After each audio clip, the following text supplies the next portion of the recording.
Halo anak-anak, selamat pagi. Bagaimana kabarnya pada pagi hari ini? Semoga kita semua selalu dalam keadaan sehat-sehat.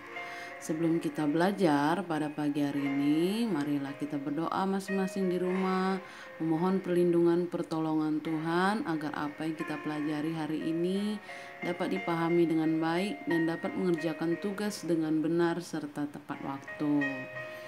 Nah, karena pembelajaran kita pada hari ini adalah tema 4, subtema 3, pembelajaran 5 dan 6. Ya, KD-nya ada 4. Yang pertama kita akan membahas tentang gambar cerita, kemudian kita membahas cara memelihara dari gangguan peredaran darah, kemudian kita akan membahas bagaimana mengidentifikasi pantun sampai kita membuat amanat pantun, dan yang terakhir kita dapat menjelaskan akibat dari tidak adanya tanggung jawab.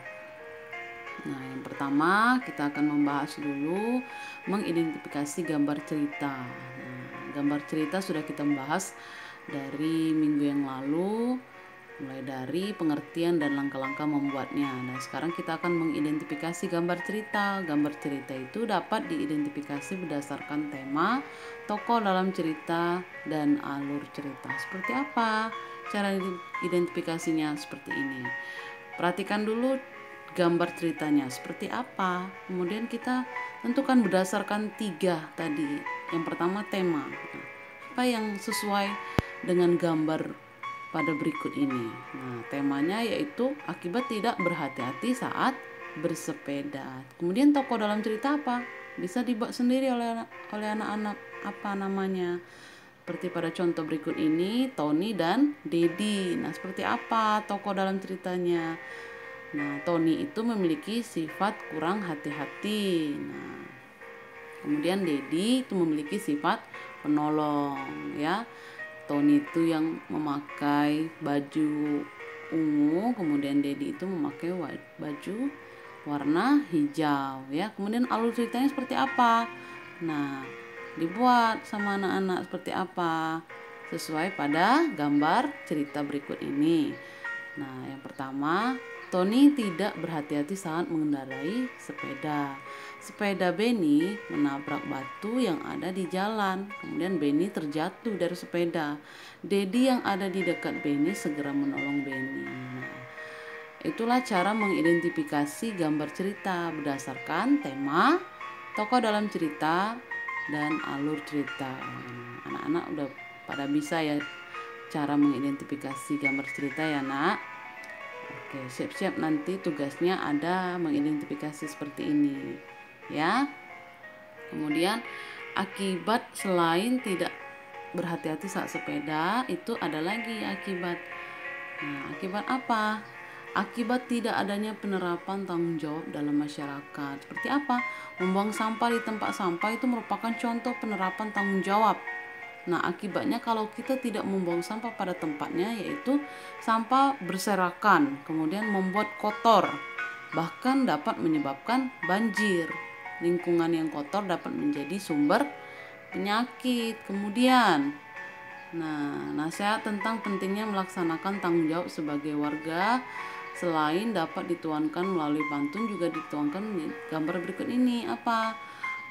Melaksanakan keamanan lingkungan. Nah, ini merupakan tanggung jawab sebagai masyarakat. Nah, akibatnya kalau tidak melakukan tanggung jawab rutin berdasarkan jadwal yang sudah ditentukan oleh ketua RT, kita tidak melaksanakan tanggung jawab kita, yaitu apa? Nah, lingkungan menjadi tidak aman, ya, Nak, ya. Nah, kita harus selalu melaksanakan tanggung jawab kita. Nah, ada akibat jika kita tidak melakukan atau melaksanakan tanggung jawab kita, baik sebagai warga sekolah, anggota keluarga, maupun masyarakat. Seperti itu ya, Nak. Nah, kemudian ketika kita sudah melaksanakan tanggung jawab kita, bisa juga dengan seperti yang dilakukan oleh Dedi dan temannya tadi, yaitu bersepeda. Nah, itu merupakan salah satu cara kita untuk menjaga kesehatan organ peredaran darah. Karena apa? Bersepeda itu merupakan salah satu dari bentuk olahraga. Kemudian apalagi cara menjaga kesehatan organ peredaran darah, yaitu beristirahat yang cukup yang pertama. Kemudian memilih makanan yang bergizi seimbang untuk dikonsumsi. Kemudian berolahraga secara rutin. Kita juga dapat bersyukur dan berterima kasih kepada Tuhan karena sudah diberikan kesehatan. Selain kita berdoa, bersyukur kepada Tuhan, juga kita dapat mengaplikasikannya ke dalam sebuah pantun. Nah, kemudian kalau minggu lalu kita sudah membahas pantun, kemudian jenis-jenisnya. Nah, kita akan membahas, membaca, dan menjelaskan amanat pantun. Nah, pesan yang di dalam pantun terdapat dalam isi pantun, yaitu pada baris ketiga dan keempat. Langkah-langkah menentukan pesan atau amanat pantun. Yang pertama, membaca dulu isi pantun, bukan sampiran, tapi isi pantun ya nak ya, yaitu pada baris ketiga dan keempat. Setelah kita membaca, apa yang harus kita lakukan lagi? Memahami isi pantun, apa yang harus kita pahami dari isi pantun itu setelah kita membaca. Setelah kita memahami, kemudian tentukan pesan sesuai dengan isi pantun dengan bahasa yang mudah dipahami dan bahasa yang mudah dibuat oleh anak-anak, tapi bahasa Indonesia yang baik dan benar ya nak ya.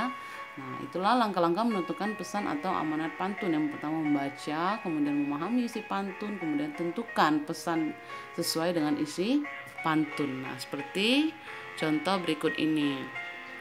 Nah, mengidentifikasi isi, makna, dan amanat pantun. Nah, seperti contoh pada berikut ini. Ranting pohon mudah patah, saat memanjat harus hati-hati. Orang tua tak boleh dibantah, itulah tanda anak berbakti. Nah, berdasarkan isi pantun di samping ini termasuk pantun nasihat. Kemudian amanatnya apa? Nah, dibuat sama anak-anak, yaitu seorang anak kita harus berbakti kepada orang tua dengan cara menuruti dan tidak membantah perkataan atau nasihat orang tua. Nah, harus dilakukan ya nak ya. Dalam kehidupan sehari-hari kita harus berbakti kepada orang tua ya, dengan cara tidak membantah perkataan atau nasihat dari orang tua. Nah, demikian pembelajaran kita pada hari ini. Terima kasih anak-anak sudah mau belajar, dan jangan lupa mengerjakan tugas seperti biasa di Google Form yang linknya akan dikirimkan oleh Bapak dan Ibu guru melalui di WA Group. Terima kasih anak-anak, demikian pembelajaran kita. Selamat belajar, selamat mengerjakan tugas. Tetap selalu jaga kesehatan, tetap selalu berdoa, tetap terapkan protokol kesehatan agar kita selalu terhindar dari pandemi pada saat ini. Demikian anak-anak, selamat pagi.